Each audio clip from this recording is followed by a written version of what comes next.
हमारा शरीर एक जटिल मशीन की तरह है जिसमें निरंतर कई क्रियाएं चलती रहती हैं। शरीर में जब भोजन पचता है तब उससे ऊर्जा तो मिलती है, परंतु साथ ही कुछ अनुपयोगी और विषैले पदार्थ भी बनते हैं। यदि ये विषैले पदार्थ शरीर में जमा हो जाए तो यह हमें गंभीर रूप से बीमार कर सकते हैं। इसलिए शरीर को इन पदार्थों से छुटकारा पाना जरूरी होता है। यही कार्य उत्सर्जन तंत्र करता है। उत्सर्जन तंत्र क्या है? उत्सर्जन तंत्र शरीर की वह प्रणाली है जो शरीर के अंदर बनने वाले अपशिष्ट पदार्थों को बाहर निकालने का कार्य करती है। इसमें मुख्य रूप से वृक्क, मूत्रवाहिनी, मूत्राशय और मूत्र मार्ग शामिल होते हैं। उत्सर्जन क्यों जरूरी है?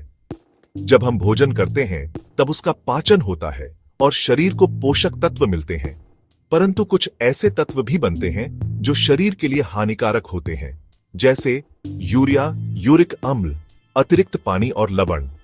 अगर ये पदार्थ समय पर बाहर न निकलें तो शरीर में विष फैल सकता है और कई बीमारियां हो सकती हैं, जैसे किडनी फेल होना, रक्तदाब बढ़ना और शरीर में सूजन।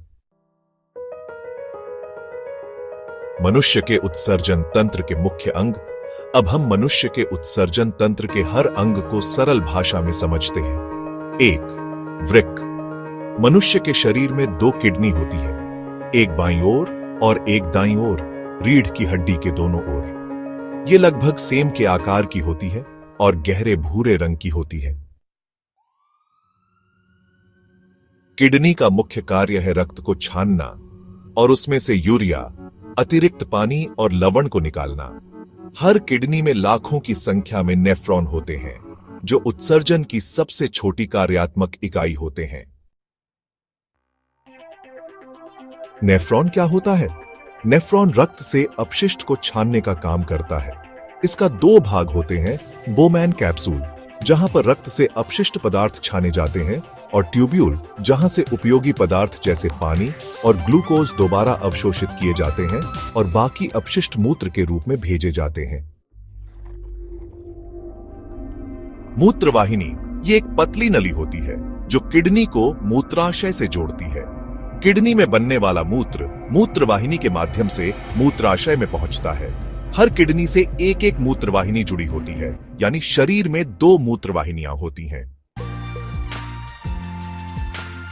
मूत्राशय एक थैली जैसा अंग होता है जिसमें मूत्र जमा होता है। जब मूत्राशय भर जाता है तो हमें मूत्र त्यागने की इच्छा होती है। यह मांसपेशियों से बना होता है जो मूत्र को कुछ समय के लिए रोक कर रख सकता है। मूत्र मार्ग वह नली है जिससे होकर मूत्र शरीर से बाहर निकलता है।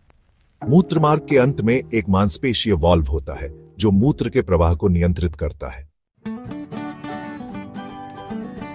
त्वचा से पसीना निकलता है जिसमें पानी, लवण और थोड़ा यूरिया भी होता है। इसलिए त्वचा भी एक प्रकार से उत्सर्जन का कार्य करती है।